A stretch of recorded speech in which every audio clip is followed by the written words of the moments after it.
Normalisht jemi duke fokusuar në tatimet që janë për Shqipëri, jo për Tiranën. Dakord. Okej. E kuptova. Ky është momenti, ora është 22 minuta, le dio bëjmë një xhiro, ikim xhiro, shkojmë në Dorelan dhe pastaj kthehemi prapë në studio po. Dorelan e miq është një supermarket italiane e papar me mbi 2000 dyqane në gjithë botën, ka 55 vjet përvojë. Mos e humbisit gjithë ju që keni probleme me gjumin, dyshe që Dorelan janë të papara, atje do të shlodheni kompres, do keni as dhimbje mesi, as qafe, as kurizi, as gjë është e papare pa dëgjuar. Dorelani është si gjithçka italiane, po. Janë mjeshtra. Urgjente Dorelani janë fori tuti. Ç'është fori tuti? Të gjitha në shitje me çmime super. Kështu që urgjent, ku e gjen Dorelani? Është fare e thjeshtë, ose në ball.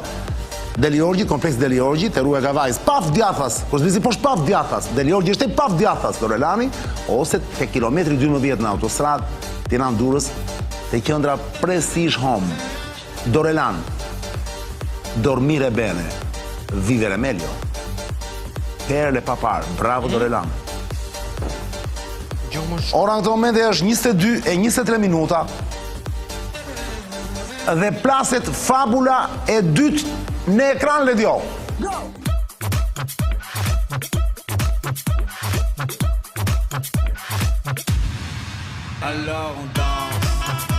Këtu po e filloj me Marku dhe pastaj me Cakun. Ç'po ndodh?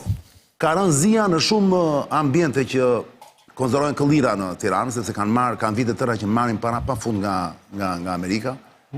Dhe në përgjithësi nuk është se kemi pranë rezultat të atyre projekte. Po pra. Shumë nga përfunduar në pasurimin e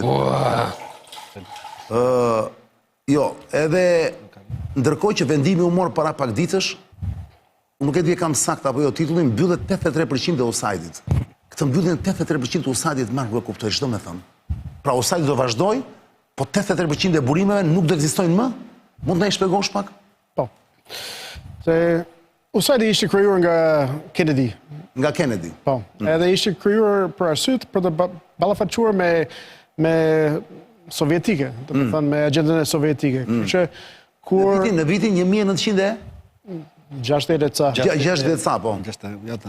Pra kur lindi si një nevojë për të qenë përballë sovjetikëve. Edhe ka kaluar, domethënë ka evoluar gjatë kohës. Po. Kur Shqipëria u hap nga komunizmi, ishte një mënyrë. Jo, do fuzet ty tek kjo. 1961. Ishte një mënyrë për të ndihmuar aliatët ose miqtë tonë të shkojnë nga zona e influencës e Rusisë tek BE, tek NATO. Kështu që ka pas sukses në një farë mënyrë. Jo vetëm tu, edhe në Ballzi, edhe në Maqedoni, edhe në gjitha zonat, po flas për Evropë. Kështu që qëllimi i USAID-it u kryu, ishte sukses. Unë ishe... Sa përqen ku flet Marku është te ka perë, se është theksi amerikan që e dua shumë, po. Edhe kur USAID ka sukses, do thotë që ata do ikin. Nuk është habit që do ikin edhe do mbyllet, se mbyllet nuk do thotë që kanë dështuar, nga një herë mbyllet do thotë që kanë pas sukses. Kur unë ishin në Mallzi, kam hap një bank atje, ishin mbushtetur pjesërisht nga USAID. Ishin pas luftës, ne ndihmuam ata Mallzez të ridrejtojnë nga Milosevici, nga Rusia në perëndimor, tani janë në NATO, janë antarë të BE-s, edhe ka ik USAID, erdhi McCain, kur ai ishte gjallë, ai erdhi në Budva e tha që okay, ne kemi investuar këtu, tani ju keni edhe jatët edhe Ferrari, kështu që e kemi bërë punën tonë. Por USAID kishte filluar... E tregojnë thjesht fare, ju keni jahtet, keni dhe Ferrari, e mbaruan punë. Por Shqipëri kishte filluar më parë, edhe ngeli më pas. Por prap, Shqipëri është në NATO, është në BE. Nuk po themi që çdo projekt është i keq, ose kriminal, ose diçka e keqe, por nga një herë ka disa projekte që janë të mira, por nuk duhet të jenë financuar nga qeveria, ose më paktën nuk duhet të jenë financuar nga qeveria amerikane, sepse ne jemi me deficit, do thotë që ne duhet të marrim borxh nga Kina, edhe të marrim borxh nga Kina, të shkojmë në Shqipëri, të ndihmojmë dikush që mund të ketë nevojë, mund të jetë të varfër, mund të ketë diçka që është vërtet një projekt e nevojshëm, por prapse këta nuk ishte qëllimi i USAID-it në fund fundit. Ne ishim këtu për të ndihmuar Shqipëri të marrë një hap, të krijojë një ekonomie. Nuk po themi që është mbaruar gjithë punët ose gjithë nevojat të shqiptarëve që janë plotësuar nga USAID-i. por disa nga këto nevojet mund të jetë plotësuar nga BE, ose nga qeveri, ose nga sektori privat. Prapse në Shqipëri është pak e ndryshe, sepse kishte Fondi Shqiptar Amerikan dhe Marrëve, që kishte 30 milion, kishte investuar në banke amerikane në atë kohë, tashti është në San Paulo, kishin bërë edhe aeroportin në Rinës, kishin investuar bashkë në Sigalin, edhe në Tegun, edhe disa projekte të ndryshme, kanë fitu lek. Këta ka kaluar të fondacioni. Nuk është tamam USAID, është veç, por ka një lidhje jo direkt me USAID, edhe është mbiqyrë nga Shtëpinë e Bardhë. Ata kanë parat të tyre, mund të vazhdojnë duke shpenzuar parat të tyre pa marrë lek të reja nga tatim pagues në Amerikë. Kështu që çdo projekt që ishte USAID, nëse ata janë vërtet projekt që duhet të vazhdojnë, mund të shkojnë te fondacioni shqiptar amerikan, që tani fondi amerikan është bërë në fondacion, edhe ata kanë bërë piramide, kanë bërë pazariri, kanë bërë, domethënë, zone e Gjirokastrës, e Korçës, Kanë financuar, thua ti. Kanë paguar. Kanë bashkëfinancuar, po. Bashkëfinancuar. Kështu që ata kanë lek, do vazhdojnë të kenë lek. Nuk do thotë që Amerika është duke braktisë Shqipërinë, është duke kaluar nga USAID, nga një sistem që ishte duke marrë nga tatim pagues amerikan vit për vit tek fondacioni që ka lek të tyre, edhe ata mund të financojnë edhe sot, edhe nesër, edhe pas nesër. Kështu që ikjen nga Shqipëri, USAID nuk është habitshëm për mua. Por ndërkohë dua të kujtoj që të gjithë që doni dini më shumë detaje rreth kësaj që po thot Mark Crawford, keni një shkrim të Markut në gazetën Politico me titullin "Paratë e Amerikës nuk mund të ndërtojnë moral në Shqipëri. Jap se USAID duhet të tërhiqet." E kam shkruar këtë para një vit, edhe ideja është aktuale më shumë se kur. E ka thënë para një viti Marku, ë? Ishte një kërkesë që një firmë amerikan duhet të vi këtu në Shqipëri, dikush nga Nebraska ose nga Kalifornia ose nga Florida duhet të vi këtu, duhet të mësojnë shqiptarët si të jenë më shumë si gjermanët ose francezët. Po kemi gjermanët dhe francezët që mund të mësojnë shqiptarët si të jenë më si BE. Kështu që e thash, okay, kemi arrit një moment që duhet të kalojmë topin, mund të vazhdojmë me fondacionin që kemi ne. Nuk është që po braktisim marrëdhënien që kemi, por prapse nuk duhet të marrim lek të reja nga tatim pagues. Kështu që pra ju të dy ti thua Mark që Amerika hyn në borxh? Ne jemi në deficit në Amerikë. Do thotë që kur ne shpenzojmë lek, kur japim grant, bajmirësi, do thotë që jemi duke marrë para nga dikë. Edhe nëse ne jemi deficit do marrim nga borxhi.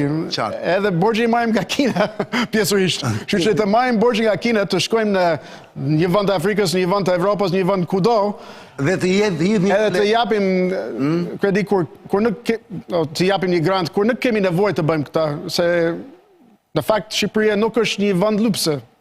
Ndoshta pas lups. E ka kaluar fazën, domethënë që nuk po vdes njëri për bukë Shqipëria është ideja domethënë. Njerëz ka nevojë, por mos ka më shumë kuptim për qeveri shqiptare të ndihmojnë ata, se një amerikan nga Nebraska është shqiptare, jo për ata amerikanëve. Mark, para se të jap fjalën Cakos, ishte shumë shtërus gjithë analiza jote. Prandaj unë dhe jo më kot promovova shkrimin që ti ke bërë një vit më parë, që mund të lexoj secili tani që është interesuar. E shkova në Substack-un tim në anglisht, por këtë është për timin. Dhe pastaj e përktheve. Politico është gazetë, është portal Politico çfarë është Sebastian, është shqiptar? Është disa portale këtu, por këtë është një nga ata. Portal është portal shqiptar Politico? Substack-un. Është media ndërkombëtare, është media ndërkombëtare. Po ka një po. Pasi ja fjalën Cakos dhe pastaj të hap në tavolinë, pastaj që tha Marko që ishte brillante për mua, si analizë e thjesht fare, kemi një sinkron të Mike Bencit. Po. Ta shikojmë, ta dëgjojmë, dhe a jemi dakord apo jo? I jepi letë jo. Mike Benz. CIA using USAID funds to influence whatever their operations were? Yes, from the very beginning, from day one, effectively. USAID was never an aid agency. John F. Kennedy, when he created USAID in 1961, was bogged down in Laos and Vietnam and Cambodia, and the U.S. was switching from a kinetic war World War II style jets and tanks model to what they called a small wars model, to using special forces and small wars and political influence and guerrillas and paramilitaries instead of full-scale military conflict. USAID even purchased for the CIA rebel groups in 1967, purchased 2 CIA proprietary airliners from Air America and Continental Air Services, so that our CIA-backed rebel group could traffic narcotics. At the time, they sat on the Golden Triangle, so they could ship the opium out to fund the CIA-backed paramilitary. It was the same thing with USAID funding the cultivation of the heroin crops in Afghanistan to fund the Mujahideen and later elements of the Taliban, Al-Qaeda, and ISIS. Even today, you see USAID partner groups like the Institute for Peace calling on the Taliban not to touch the heroin crops, the poppy crops in Afghanistan. You can read in June 2023, they published an open letter calling to keep the heroin flowing. That's USAID. The fact is whenever something's too dirty for the CIA, it's now done by USAID. And part of this is because USAID is not an intelligence agency, and therefore it does not require what's called a presidential finding. Every covert action of the CIA to be personally authorized by the President of the United States. That way they could no longer claim that it was unauthorized. But USAID does not have that requirement of a presidential finding, which means the president doesn't need to know about it. So if a rogue cell at CIA or state or special operations at the Pentagon wants to do something that they think the president won't approve, or that the president wants to do but doesn't want to get caught approving in case it goes wrong, they simply run it through USAID. USAID is the major terror funder in the world today, whether that's in Syria, whether that's in the Sahel in Africa, whether that's the... Yeah. Let's take one step further. There's entire government programs at USAID for coordinating social media censorship out of the Democracy, Rights, and Governance branch at USAID, which gets something like $3 billion a year to play with. And some great examples of this are Internews, which gets $500 million a year. The CEO, Internews also runs global programs like Rooted in Trust and others that go around flagging disinformation to social media companies and pressuring them to take it down. Pra shumë e gjerë se kaq. Ne flasim këtu lololo për sa budalliqe të vogla. Në fakt kjo që thot është e frikshme. Por pyetja ime është e thjeshtë, dhe fillojnë nga Cako dhe pastaj do kthehem prapë te ty për të hapur pastaj Sebastiani Mezi. Po mos ishte kjo që është që thot Mike Benci këtu. Pra po mos bënte USAID gjërat e pista që nuk i bën dot CIA se do autorizim. A do ishte Amerika kjo që është sot? Pra unë them, është ekuacion sine qua non. Nuk mundet do të kemi një perandori kaq fuqishme se Amerika nëse s'kemi këto pisliqe mbrapa. Është e pamundur që këto dyja të rinë veç nga njëra tjetrën. Pra si mund të mbyllësh ti sot një organizat e cila të mbanon gjithë punët e pista? E ka menduar Trumpi këtë dhe nëse e mbyll, me çfarë do të zvendçoj? Kjo është pyetja, sepse Amerika për të qenë para, first, duhet patjetër që të ketë tentakulet e veta gjithandej. Pra, diku të përmbysi regjimin, diku të angrej regjimin, diku të vrasi dikë. Sigurisht jo hapur. Prandaj pra duhen këto. Me silenciator. Po pra, o Cako, tani pa e analizuar, kjo që Mike Benci është brillante, vëlla. Ishte perl. Tani, mund të më thuash, vëlla, e ka menduar mirë Trumpi që bën këtë punë, vëlla. Pra, me çfarë do zvendçoj USAID-in më? Shiko, të themi të vërtetë. Se dikush, më falë shprehjen, do përdoj një shprehje tani të rëndomt. Keni dëgjuar këtë kur thon për shembull, ai pastron llagëmet. Fjala llagëmet, dish domethënë llagëm? Çfarë do thonë? Llagëmet, dish domethënë? Ja. Llagëm është nga jugu, e di Cako. E di Cako. Keni parasysh pusetat? Po. Po të hapësh pusetat, në çdo vend, në çdo qytet ka puseta, vëlla. Ne kur ecim sipër në rrugë, ne na duket e bukur rruga dhe ku shohim pusetën, s'është një rrumbullak atje, belen e shkelim. Po të futesh atje brenda, vëlla. Atje qelbet erë, vëlla. Atje çfarë s'ka, legj bllokohen. Tani ne vras në një mendje, ore kush i pastron këto puseta, vëlla? Ka sa njerëz që i pastrojnë. USAID duhet dhe për këtë, për të pastruar llagëmet. Atëre pyetja është kush do i pastrojë llagëmet nëse bie USAID, Cako? Në fakt, USAID ka qenë vetë një llagëm edhe tu është e pastruar. Por shën si kamerë, vëlla, duhen pastruar llagëmet. Çani, unë mendoj që Amerika të jetë first again, që great again. Presidenti Trump ka treguar, domethënë ka pasur një qeverisje të bazuar mbi ca shtylla morale. Edhe radhën e parë, ai theksoi që Ne, po këtu pra, ne do pastrojmë kënetën, dhe një nga pjesët e kënetës sigurisht... Lagëmet me i fjallë. Po pra, ka qenë Usaidi. Usaidi, presidenti Trump kur erdhi, tha që në programin e vetë, tha do ulim borgjin e Shtetet Bashkuara të Amerikës, sepse janë të mërzitur këta bankerët e mëdhenj dhe duhet ja u kthejmë lekët, tha. Është rreth $35 trilion borgji Amerikës, është barash me 110 ose 115% të GDP-s vjetore të Shtetet Bashkuara, është një borgj shumë i madh, po ka dhe shtetet tjera që kanë akoma borgje edhe më të madh, se sa kaq, dhe në kuadër të kësaj caktovi atë ministrinë e drejtuar nga Elon Musk, që është ajo që quhet Doge. Dhe ky ishte pikërisht për këtë, për të shkurtuar shpenzimet buxhetore të papërshtatshme. Dhe këto në kuadër edhe të largimit ose kalimit në izolacionizëm që po bën presidenti Trump, këto lloj agjencisë dhe këto lloj diversionesh nuk i duan shumë. Po përgatitet ta thash pak atë. Po me këtë zvendësoj Marcaku. Po nuk i zvendësoj po ti. Çdo më thën pyetje 83% e Usaidit më. Po nuk ka ç'i duhet më këtu. I ka lënë vetëm në vendet që këtu më po s'flas për Shqipërinë më. Po dhe në pjesë tjera më të botës që Amerika nuk ka mintë. Ore me çfarë do i punët? Me çfarë do i bëj punët pra? Dim gjë më Mark. Po, e dim. Cila agjenci do zvendësoj Usaidin në shpytja më burr? Ore që do zvendësohet, që këto para do hidhen. Puna është kush do i hedhi, si do i hedhi? Nuk do hidhen. Ti thua nuk do hidhen. Mark, do hidhen apo jo këto para? Do bashkohet me Departamentin e Shtetit, siç është bërë difidi me Angli, se përpara kishte agjenci si Usaidi për anglez, DFID, por është bashkuar me Departamentin e Shtetit ose Ministria e Jashtme.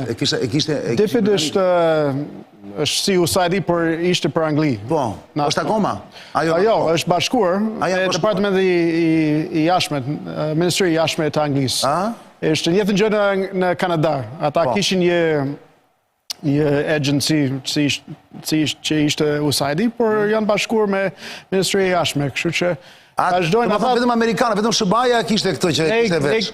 Kishim gjell, domethënë, me Usaidin, por tani Trump i thotë që kritikën e tij nuk ishte vetëm projektit në teren. Kritikën e tij ishte që 30% ose më shumë ngelin në Washington. Edhe ngelin në duart të më shumë në duart të majt.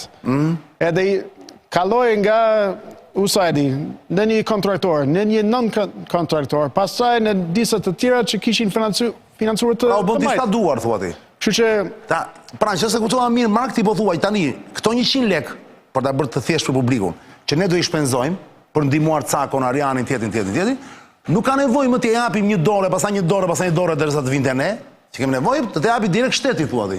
Normalisht ka 1% që mbahet në Amerikë për, domethënë, pagesë menaxhimin. Po pra. Për shembull, unë isha në bordin e një projekt në Serbi, në Novi Sad.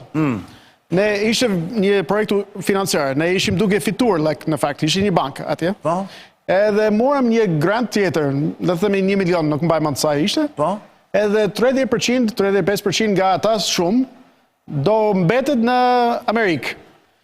Unë ishte në bordë e thash, ne kemi nevojë të japim 35% sepse jemi bankë dhe jemi duke fituar lekë, pse të mos marrim gjithë këta lekë dhe të financojmë më shumë kredi në Serbi, të ndihmojmë serbët të ndoshta të jenë më afër perëndimi.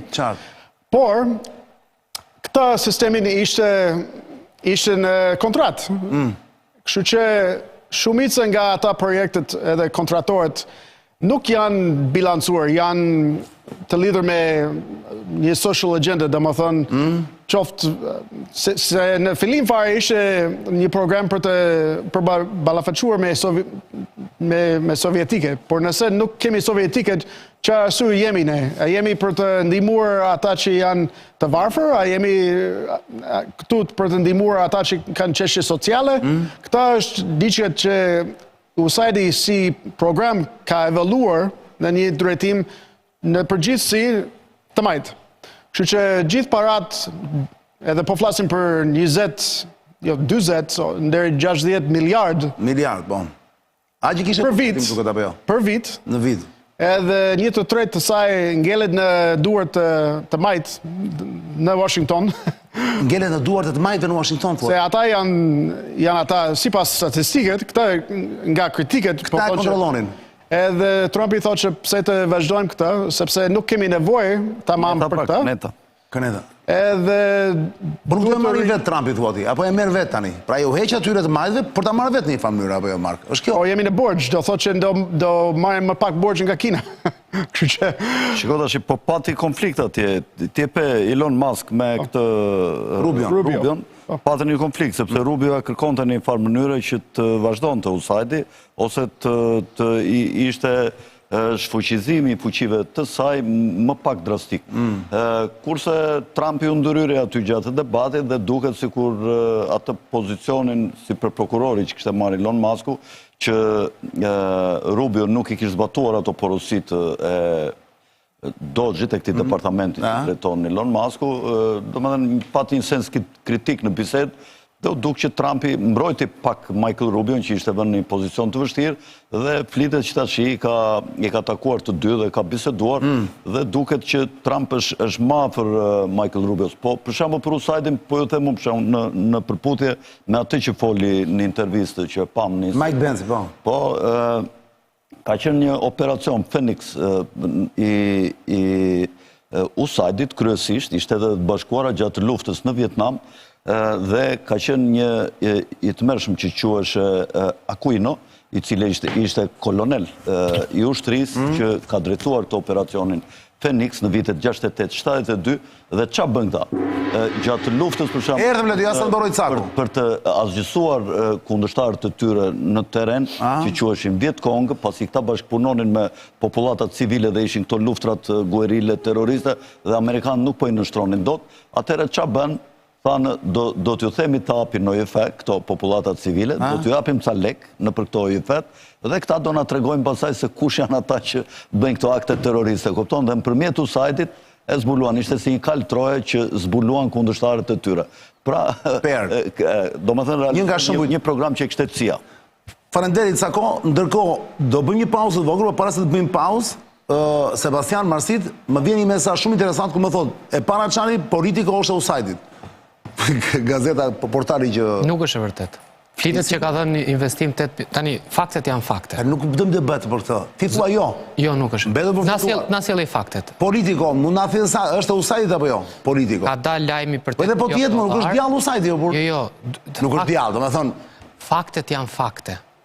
Pastaj highlighting bias, që përdoret në komunikim. Çfarë anglisht?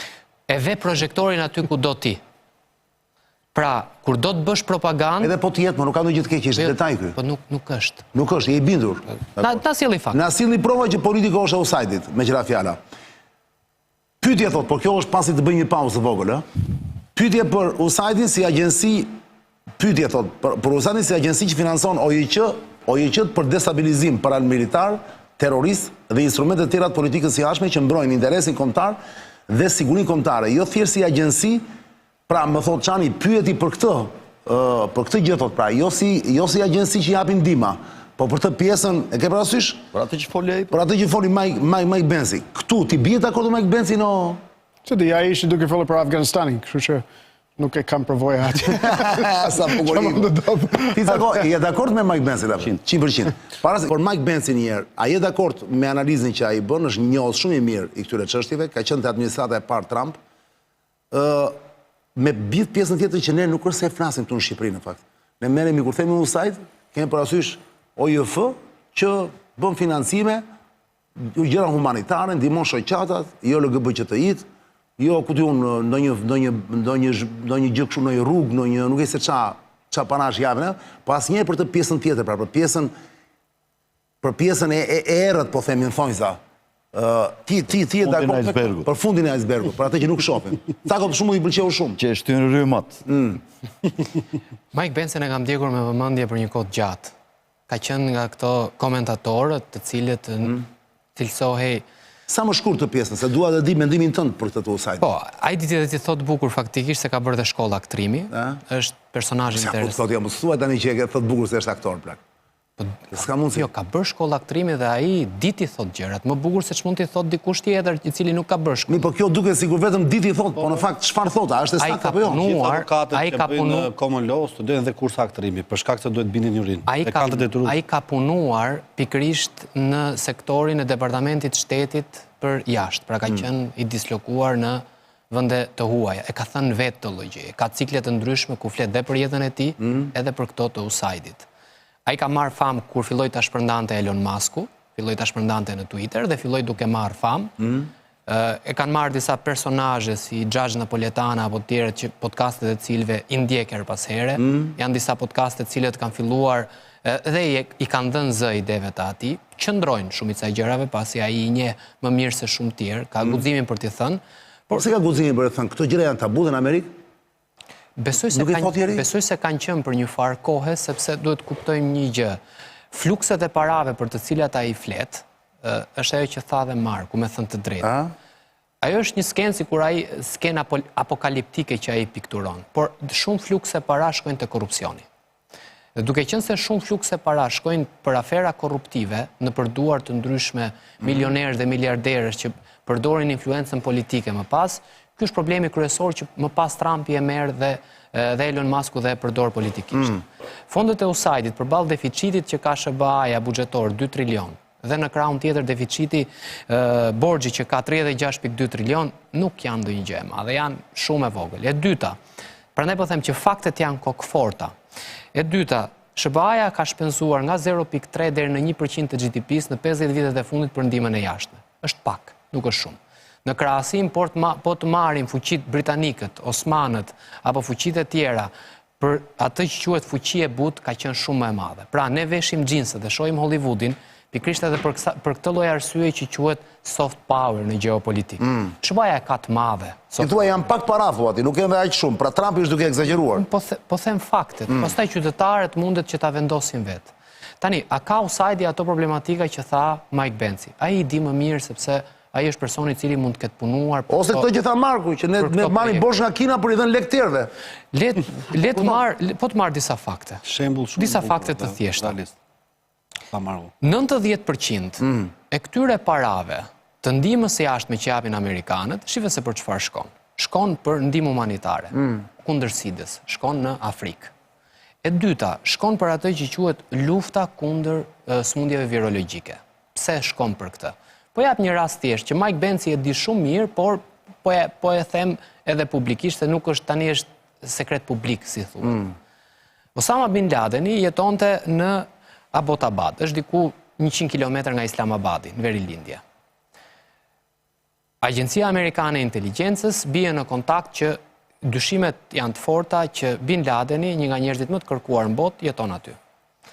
Tani ç'a ndodh? Po të çojë agentët në terren, do infiltrojë shërbimin pakistanez, kinez etj dhe mund të kishte probleme sepse ai mund t'ikte. Ç'a ndodh? Çuan USAID-in. Si shkoi USAID-i atje? USAID-i shkoi sepse në një zonë të largët kishte rënë një epidemi. Kishte rënë një epidemi.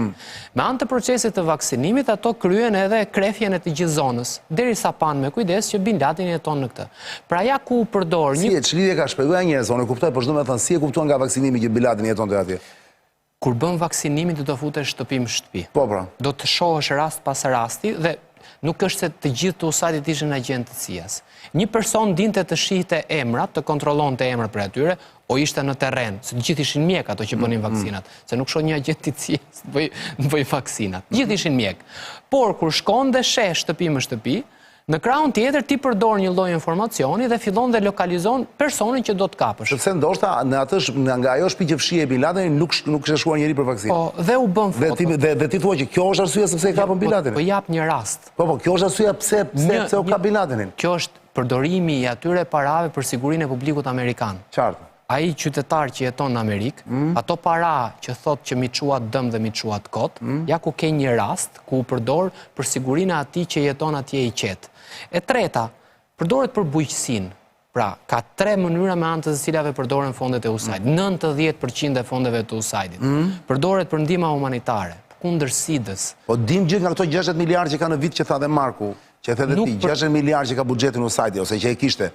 Di gjë, sa përqind hidheshin nga këto miliarda, sa përqind hidheshin për ndihmë humanitare dhe sa për destabilizim paramilitar, terroristë etj. 90% hidheshin për ndihmë humanitare. Këtë po mundohem të them. Pra, Mike Benci flet për 10%-shin thua ti? Ai 10%-shi që po flet Mike Benci dhe nga ky 10%. E sigurt që ai flet për 10%-shin? Po un po t'jap shifrat.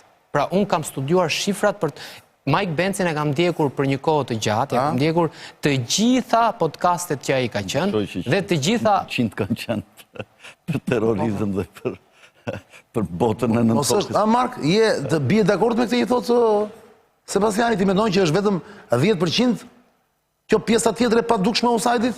Këtë punët që bën punët e cia, si bën të cia? Se nga trom Marku me Unë besoj që... Jo, po Marku jo, e shef si ekonomist, e shef si njeri i biznesit. Unë besoj që çdo gjë që bën Amerikë është për interes të Amerikanëve. Po pra. Në fundit. Po pra. Nuk do thotë që ka një plus ose një ndihmë për aleatët ose për ata që mund të jenë aleatët, se në fillim fare Shqipëria ishte një vend komunist, kështu që ishte kur erdhi USAID ishte më një herë pas komunizmi edhe ne kishim dëshirë për Shqipërinë të jetë një aleatë dhe është, kështu që u kry ata qëllimin e ata. Por vizioni im do ishte për investimin, si që kishim bërë me fondi Amerikan, të bëjmë më shumë fondet Amerikan në përbot për investim, duke përdorë fitimin nga këto fondet, për një fondacion si që ka bërë Fondi Shqiptar Amerikan dhe marrëve këtu. Kapitale nga do t'i gjenë të fondet. Si të ndajmë dhe tavolinë, më dha? Këta është që mund të gjithë nga DFC, Banka Zhvillimit Amerikan, apo është tel bisaj? Që janë atje që mund të ndojtë. Mark, pyetja ime është kjo. Vëmdaria themelore në masë më të madhe të buxhetit të USAID-it në gjithë të vite 60 miliard, në thelb pra, në përgjithësi, është thjesht mask, është thjesht për ta maskuar vëmdaria humanitare, apo është tel bisaj? Sepse këtu janë ndarë pra sot në Amerikë. Në Amerikë ka 2 qëndrime sot, 2 shkolla, thonë, USAID për vëmdarinë humanitare këtë e ka të gjithën mask, sepse në fakt shërben për gjëra tjera, për këto aktet që flet Mike Bensi, për të destabilizim, akte terroriste, gjithmonë interes të Amerikës. Veprimet të tërthorta. Me veprimet të tërthorta. Për atë i thot ai që CIA duhet marrë leje nga presidenti. Familjes për degenerim. Po pra. Jo, po këto janë prapë maskë, janë maska këto thako. Maska, jo. Janë maska këto. Për këto janë përdorur. Janë përdorur, po është maskë pra. Në fakt e vërteta është për gjëra tjera. Për punë që si bën dot CIA. Kur ishte Trump në fushat, ai ka thënë që ne kemi zjarr në Los Angeles, ne kemi tornado në Carolina edhe në Florida. Ne po marrim lek të tuat edhe çojmë lek të tuat në Ukrainë. Kështu që këta është premtimi i fushatës së Trumpit. Ai tha që nuk të vazhdojmë të marrim lek të tuat edhe të përdojmë jashtë shtetit kur kemi nevojë këtu.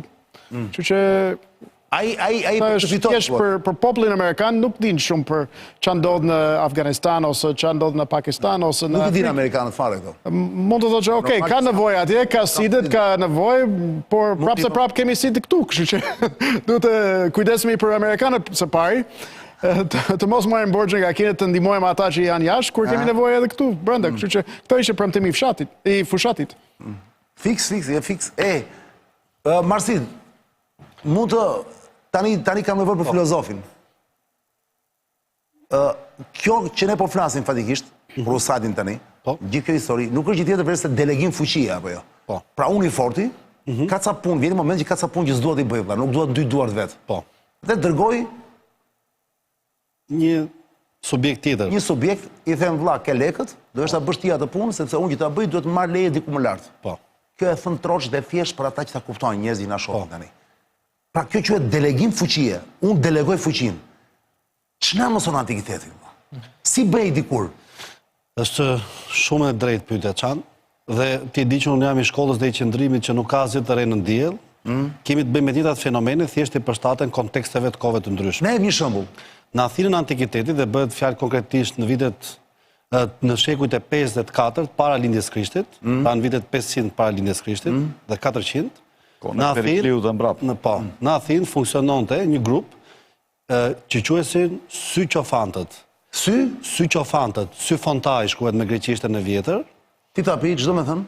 Syqofantët ishin individ privat, dhe grupi individësh privat, të cilët përdoreshin nga pushteti politik i asaj kohe për të bërë punë të tërthorta që nuk mund të bënin vetë ata në mënyrë të drejtë për drejtë, pasi të cënonin ligjin dhe rendin. Pra një lloj Wagneri po themi, siç ka për shembull. Jo, por nuk ishte thjesht vetëm Wagnerin. Po, nuk ishte thjesht në kontekstin e luftës. Ata ishin në kontekstin e luftës. Vetëm në kontekstin e luftës, ata ishin njerëz të cilët formulonin akuza, vinin në pikpyetje karrierën e dikujt i cili mund të rrezikonte karrierën e enturazhit që ishte në atë kohë, pra elitës Athinas, elitës politike, ose të vetë liderit, siç ka qenë dhe Perikliu, dhe njiheshin që ndrynin shumë kur bëj dhe mbronte këtë netën dhe ndrynin shumë në procedurën e ostrakizmit, që ka qenë një procedurë e cila zhvilloi me votim. Dhe thuhet që një nga liderët më të mëdhenj, Themistokliu, është dënuar me këtë procedurë pikërisht me akuza të ngritura nga syqofantët, dhe dyshohet gjithashtu që dhe dënimi i Sokratit në vitet në shekujt e tretë para lidhjes Krishtit, është një akuzë formuluar nëpërmjet syqofantëve nga elita politike e asaj kohe. Akuza Nuk e bëri direkt vetë, por delegoi. Deleguan ata me idenë që po prish rinin. Ndërkohë që dialektika e Sokratit vinte në pikpyetje pushtetin, legitimitetin e pushtetit të Athinës në atë kohë. Kështu, ky grupim pra delegoi fuqia, dhe është termi sakt ajo që përdoret ti, nga elita politike te ky grupim individësh të cilët sulmonin këdo. Elita politike nuk e bënte dot vetë, sepse kishte konflikt interesi dhe cënonte ligjin në mënyrë të drejtë për drejtë, dhe ndërkohëshe në këtë mënyrë të tërthotë. Pra është pak a shumë për ta banalizuar si punë e Ramsit e zotit Rama sot, e këto 12 vjet. Do ta kontekstualizojmë më shumë, është njësoj se zoti Velia i sot. Që nëse do sulmoj dikë, shumë kujton Kainat Sakon, Çanin apo Marsilin Sebastianin. Kushdo i tjetër, nuk ka nevojë ta sulmoj vetë, çon zagarët e vet që i ka të paguar, zagarët mediatik që dihet se kush janë. 3, 4, 5 janë, e kupton? 2 janë kryesorët, 3, 4, 5 janë që marrin vetëm Mero me Carlo nuk janë. Kush? Meroja me Carlo. Ata dëshmëria intelektuale i karakterizon. Edhe moraliteti. Unë përmend emra sepse i njeh gjithë publiku, por nuk ka rëndësi. Pra është pak a shumë kjo apo jo? Janë sa gjëra që akoma ekziston në treg. Po të ekzistojnë patjetër o burçi. Ose të njëjtën gjë çan. Lek i madh shumë atë. Ose Arian, ose të njëjtën. Punëtorina që vetëm kanë dezinformuar 35 vjet. Ose të njëjtën. Njëra ndej, njëherë këtej, ky Mero, se ky ka dendur gjithmonë nga krahu. Po i mbajnë këta me lek më burr, i mbajnë politika me lek, i mbajnë pushtetin me lek më burr, se duket gjë e vogël ty. Ai bile ku ta gjesh se ai nuk është budalla, ai ishte i zgjuar, ai është djalë i zgjuar, ai di të shkruaj. Tjetër gjë pasaj, jemi dakord se dakord me të gjithë. Po ai po mban këllir, ai po mban kërma të tjera më. Ai po mban kërma të tjera analfabet. Talentin nuk dyshoj që ka për të shkruar, po ka një talent. Po këta të tjerët poshtë ti i di shumë mirë, janë ca kërma të tjera, janë ca analfabet. Sa vazhdoni mbaj me lek më. Edhe ky italiani për poshtërsi ka talent të jashtëzakonshëm. Po pra. Tani për të rikthyer që mos e ulim nivelin e bisedës, ishte thjesht sa për kështu kjo. Ta kontekstualizoj me një nga temat që cekëm sot. Delegimi fuqisë po themi. Syqofant janë edhe ata që përmendën pjesën e parë të emisionit, nëse ato që thotë zoti Elvi Fundo janë të vërteta, në një formë kanë shërbyer dhe emrat që përmendëm në fillim të emisionit. Janë përdorur nga pushteti politik për të delegitimuar ose për të kompleksuar individ të cilët zbatojnë ligjin. Nuk e bëjnë dot vetë në mënyrë drejt për drejt, përdorin këta njerëz ose këto subjekte në mënyrë tërthort për ndikuar një në opinionin publik, për të goditur kundërshtarët e tyre, që mund të jenë pjesë e sistemit drejtësisë, mund të jenë kundërshtar politik, mund të jenë brenda grupit vet politik, pa në lloj forme delegojnë fuqinë për të bërë punë të pista. Edhe bota kështu ka qenë, kështu është dhe kështu do të jetë. Pra, asnjë shpresë për ndryshim, zero. Thjesht çështje fuqie. Thjesht çështje fuqie. Po jemi i fortë, kaputja këmbët. Mos e lër, se ndryshe do të hipin kokë. Te kanë thënë qindër, por nuk beson. Thrasimaku Arian në veprën e Platonit Republika e ka thënë shkurt, qartë, saktë, drejt për drejt. Drejtësia është interesi më të fortit ndaj më të dobët. Zonja Zotrinj, shikoni fabulën e tretë që plasët në ekran. Dhe hapën Sakun.